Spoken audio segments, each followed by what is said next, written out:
You know, ever made one of those little wishes you didn't really mean, but what if it came true? We're about to get into a story where a simple, desperate wish for a little escape spirals into a full-blown nightmare. I mean, we've all been there, right? That feeling of just wanting to hit pause on everything, to just step outside of your own life, leave all the stress and the problems behind, even if it's just for a little while. And really, what's a better escape than the life of a cat? Napping all day, getting free food, zero responsibilities. It sounds absolutely perfect.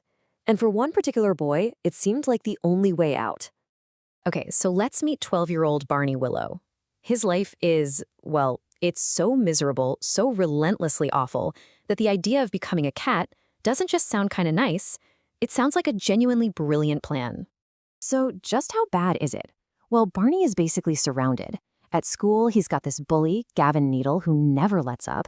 His head teacher, Miss Whipmire, seems to hate him with a passion. At home, his mom is always stressed and barely there.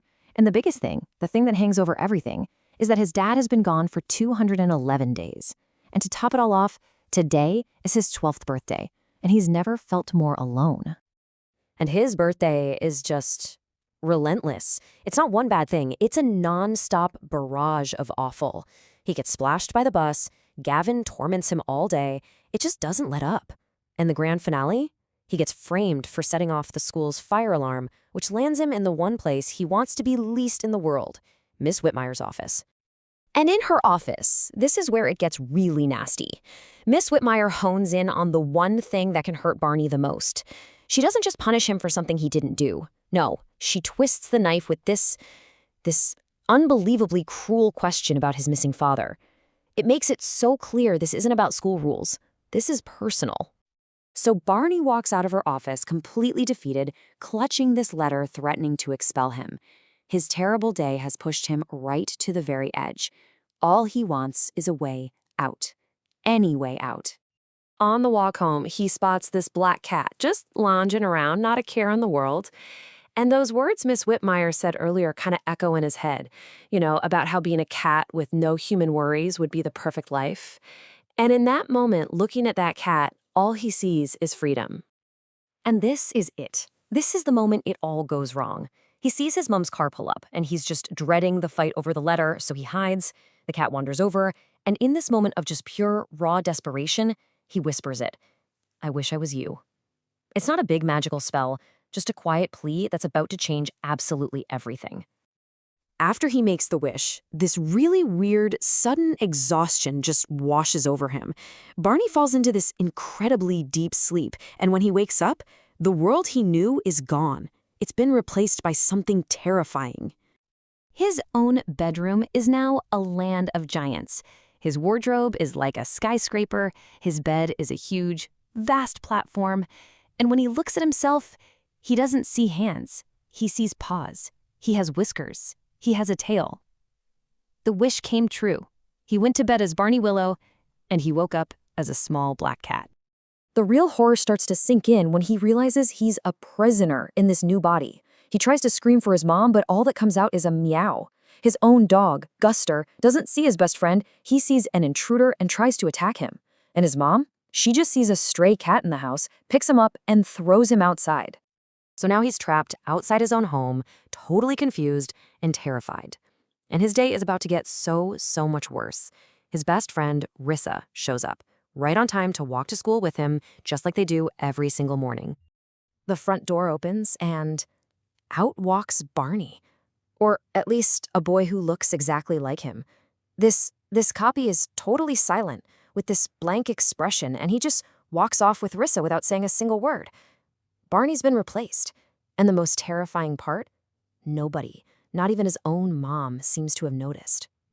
Desperate for any kind of answer, Barney runs into another cat, who explains the horrifying truth. This wasn't just some weird fluke. There's a whole hidden magical world he stumbled into. And she tells him that humans who get trapped like this, well, they have a name for them. They're called no-hopers, because they have no hope of ever changing back. So, following his replacement in Rissa, Barney actually manages to sneak inside the school. He's hoping he can somehow prove who he really is. But, of course, the plan goes wrong. He gets captured and delivered straight to the one person he fears more than anyone else on Earth, Miss Whipmire. Inside her locked office, Barney's screaming at her, expecting it all to just sound like meows. But she understands him. She understands every single word. And then she drops the bombshell. She wasn't always human either. She was a cat who wished her way into the real Miss Whipmire's life. She lays out the entire sinister plan for him. This wasn't an accident at all. She targeted him.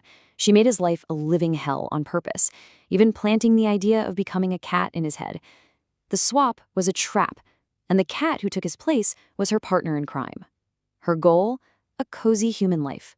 Barney's fate? To be a no-hoper. Forever. And just when you think this can't possibly get any more horrifying, she shows him how truly evil she is. She just casually points to this weird pen pot on her desk and tells him it's the skull of the real Miss Whipmire. And then, with this chilling little smile, she looks at Barney and says his skull would make an even better one. Barney sees a tiny chance. The school's secretary knocks on the door and he makes a desperate run for it. But Miss Whipmire is way too fast. She slams the door, grabs him, and with one last taunt, she shoves him into a drawer of her filing cabinet, slamming it shut and plunging him into total, terrifying darkness. And that's where we leave him, trapped, completely powerless, and facing a truly monstrous fate. It all started with just a simple wish to escape. Which really leaves us with one final chilling question to think about. What happens when the one who grants your wish is actually your worst enemy?